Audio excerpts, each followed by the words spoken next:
Bonjour, aujourd'hui nous allons poursuivre le chapitre 4 en parlant des groupes sanguins. Donc peut-être certains d'entre vous connaissent leur groupe sanguin, A positif, O négatif, ou vous appartenez peut-être à un groupe plus rare comme le groupe B ou le groupe AB. Donc, mais qu'est-ce qui détermine les groupes sanguins? Ben, tout d'abord, il y a un monsieur Karl Landsteiner, c'est ce monsieur-là ici, qui a découvert, lui, l'existence des groupes sanguins. Donc, jusqu'en 1901, on savait là, que les transfusions sanguines, ben, c'était possible, mais le plus souvent, ça causait la mort chez les gens. Donc, même si on transférait d'un humain à un humain, on se rendait compte là, que qu'est-ce que ça faisait, c'est que le sang s'agglutinait. Donc, quand le sang s'agglutine, qu'est-ce que ça veut dire? Ça veut dire qu'il forme des gros cailloux et il fige. Donc, on savait pas pourquoi. Et c'est ce monsieur-là ici, monsieur Landsteiner, qui a découvert que ben, les globules rouges sont pas tous identiques.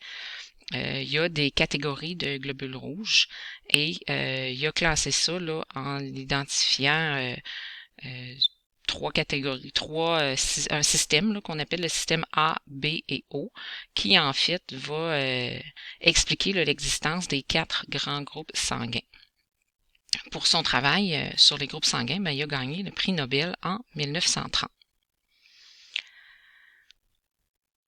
Donc, comment ça fonctionne? Donc, par exemple, si vous êtes du groupe sanguin A, ben, c'est que vos globules rouges ont à leur surface une protéine qu'on a appelée A. On aurait pu choisir une autre lettre ou un autre nom totalement différent, mais on l'a identifié A. Donc, sur la surface, en fait, dans la membrane cellulaire, il y a à la surface cette protéine-là. Donc, on l'a appelée on les appelle là, les agglutinogènes. Donc, c'est les protéines qu'on retrouve à la surface des groupes sanguins. Là, vous allez me dire, oui, mais madame, moi, je suis A positif ou A négatif. Qu'est-ce que ça change quelque chose? Oui, ça change quelque chose. En fait, le positif et le négatif, c'est ce qu'on appelle le facteur RH. Donc, RH positif pour les A positifs, RH négatif pour les A négatifs. C'est quoi ça, le facteur RH? Ben, c'est pas un facteur, évidemment. En fait, le facteur RH, c'est une autre protéine. Donc, quand on a élaboré le système A, B et O, puis qu'on a été capable d'identifier le groupe sanguin des gens, ben, on s'est rendu compte là, que les transfusions sanguines, ben, ça fonctionnait dans la plupart des cas. Mais il restait encore des exceptions. Puis cette exception-là, elle est due à une protéine qu'on a mis une trentaine d'années à trouver, qui s'appelle le facteur RH. Pourquoi on l'appelle comme ça? C'est parce que le même monsieur, Landsteiner, avec un collègue de travail, ben, ils ont trouvé pour la première fois cette protéine-là en étudiant le sang d'un singe qui s'appelle le singe rhésus. Donc, c'est un singe qu'on retrouve en Asie. Donc, le facteur RH ou le signe rhésus, ça vient là, du nom de ce singe-là.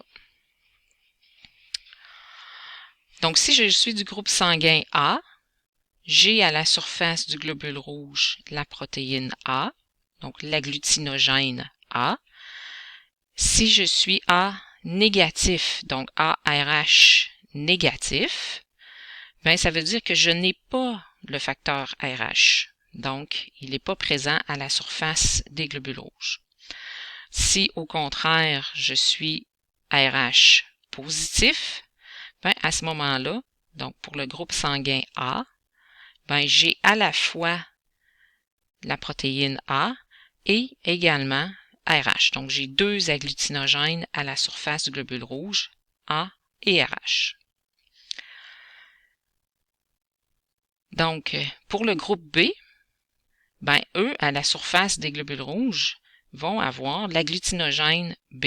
Donc là, c'est pas des ronds verts puis des triangles jaunes qu'on a à la surface des globules rouges. C'est simplement là pour illustrer la différence. Donc pour B négatif, il y a l'agglutinogène B, mais il n'y a pas le RH. Donc B négatif. Pour B positif, ben, à ce moment-là, il va y avoir la protéine B et la protéine RH, donc agglutinogène, B et RH. Si vous êtes du groupe sanguin AB, un groupe qui est plus rare, ben vous avez à ce moment-là les deux. Vous avez à la fois l'agglutinogène A et l'agglutinogène B. Si en plus vous êtes AB positif, ben à ce moment-là, vous avez les trois agglutinogènes qui existent, donc le A, le B et le RH. Donc, les trois sont présents à la surface du globule rouge. Finalement, le groupe sanguin O, souvent on peut penser que c'est une autre protéine. Mais en fait, le O, ça signifie l'absence de, un peu comme un zéro pourrait remplacer, là. Donc, O, ça veut dire qu'il n'y a ni A ni B. Donc, un globule rouge qui n'a pas ces deux protéines-là, ben on l'a identifié par O. Si en plus vous êtes O négatif, bien vous n'avez pas le facteur RH, donc vous avez aucun agglutinogène sur le globule rouge. Pour O positif, ben c'est la même chose, il n'y a ni A ni B. Par contre, il y a présence du facteur RH. Donc, il y a un seul agglutinogène, c'est l'agglutinogène RH. Donc, on identifie les groupes sanguins par qu'est-ce qu'il y a alors à la surface des globules rouges. Donc, dans vos notes de cours, donc les groupes sanguins sont caractérisés par la présence d'agglutinogènes. On va voir dans une prochaine vidéo les agglutinines. Donc, on commence par les agglutinogènes. Donc, les agglutinogènes que je vous invite à surligner en rose ou à souligner en rouge. Donc, les agglutinogènes, la définition. Donc, ce sont des antigènes qui provoquent une réaction de défense lorsqu'ils sont introduits dans un organisme étranger. Donc, comme ils provoquent une réaction du système immunitaire, on les rentre dans la catégorie des antigènes, là, comme les virus et les bactéries. Donc, je vous invite à faire pause peut-être pour compléter votre définition. Les agglutinogènes, très importants, les agglutinogènes sont situés à la surface des globules rouges. Donc, très important de connaître leur localisation.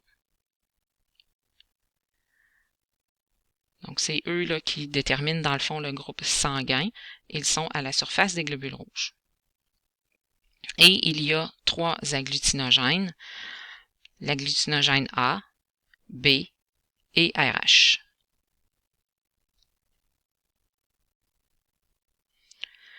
Donc, à partir de mes trois agglutinogènes ici, on va avoir 8 groupes sanguins différents.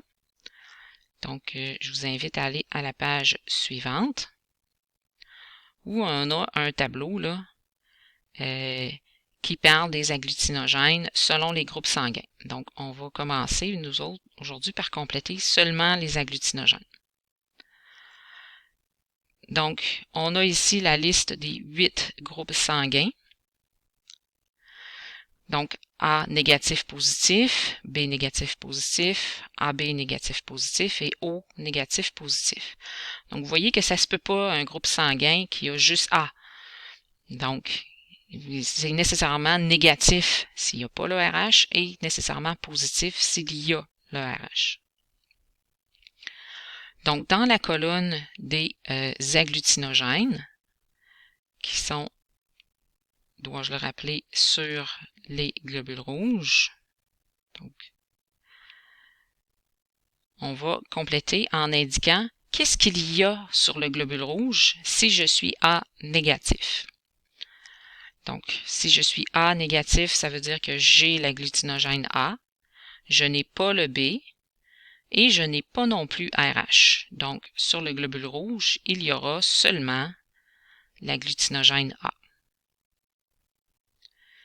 Si je suis plutôt A positif, ben ça veut dire que j'ai le A, je n'ai pas le B, Et il y a présence du facteur RH, donc les deux agglutinogènes sont A et RH. Donc, je vous invite à faire pause et à tenter de compléter le reste du tableau, ici, le reste de cette colonne-là, par vous-même, et puis à repartir la vidéo là, pour compléter, là, vérifier vos réponses.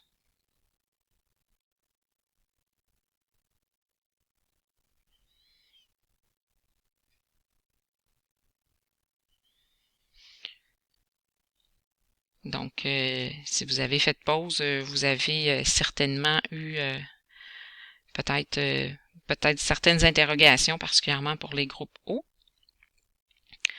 Donc, pour le groupe B, on a B, on n'a pas A et on n'a pas RH. Donc, ici seulement B. B positif, il y a à la fois B et RH, mais pas A. AB négatif, il y a à la fois A, B, mais il n'y a pas le RH. AB positif, ben, tous les agglutinogènes sont présents. O négatif, il n'y a ni A ni B et il n'y a pas non plus le RH, donc il n'y a aucun agglutinogène. Et finalement, pour le O positif, il n'y a ni A ni B, mais il y a présence de RH.